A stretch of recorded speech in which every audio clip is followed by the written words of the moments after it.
Good morning everyone and welcome back to the shop. Today's video is going to focus on the Greene furniture and lighting that we make here in our shop, and one of the hallmarks of that furniture, which is the ebony pegs and splines that go into the furniture. So one of the things that you'll see in just about every Greene piece that you'll look at is ebony plugs or ebony splines that are polished to a real high sheen. If you look here at these lights here, we have here this wall sconce. You've got the ebony plugs in the corners.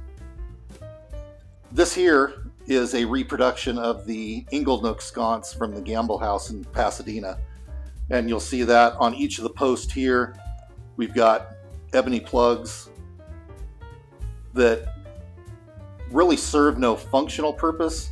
They don't hide screws or anything for mechanical fastening. They're purely decorative, but they give that illusion that they're pegging holes where the pieces would be mechanically put together.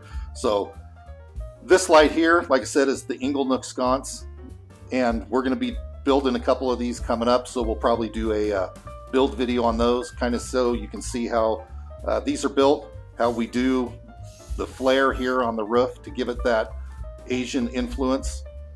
And the other light that you can see here that has a lot of different ebony in it is this here, which is from the Culbertson house. It's the chandelier that hangs as you walk into the house, and you can see all of the different ebony here. So we've got all different sizes. We've got 1/4 inch all the way down to 1/8 here on these little tiny ones that are pinning the corners here. So one other thing besides the ebony pegs that you'll see is ebony splines, which, so on tabletops or on one of the lights we're going to have coming up, it has these breadboard ends that help hold the tabletops flat.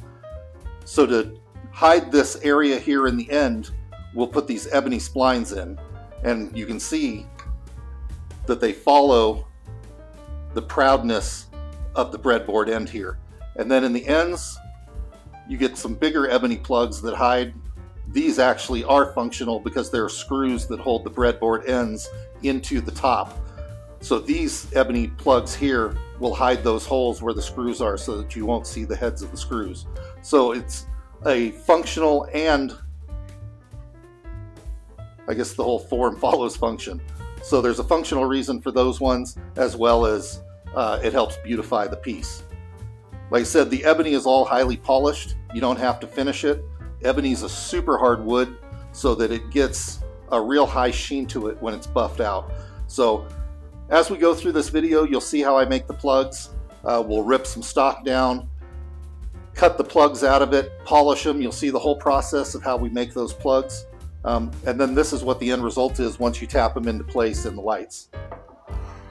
So let's get over to the saw and get to work.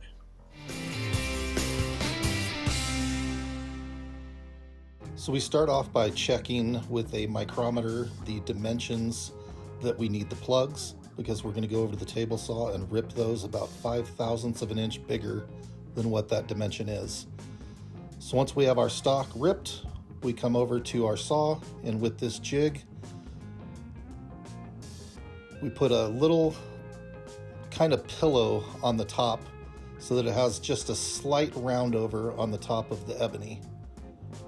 So we'll do that to all of our pieces on both ends. That way we get 2 plugs out of every piece of ebony.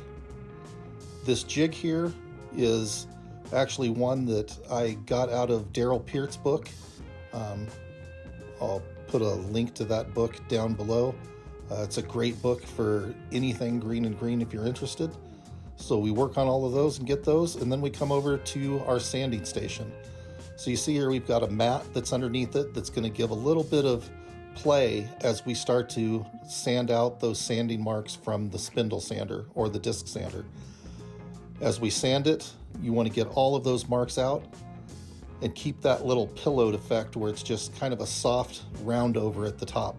So that's why we have the padding underneath there. So as you push down, it's not a real hard surface underneath the sandpaper. It gives a little play.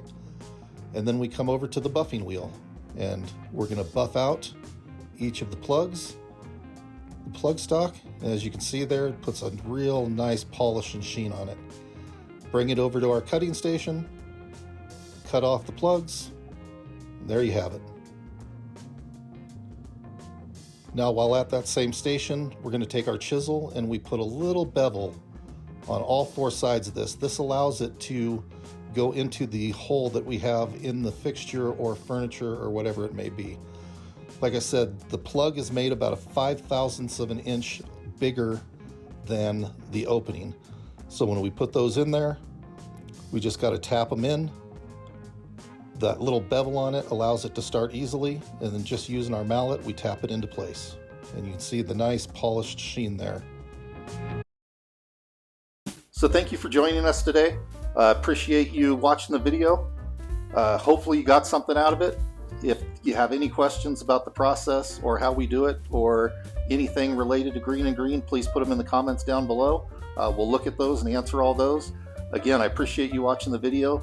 Please like, subscribe, hit that subscribe button. It helps us out a lot, and we'll see you next week.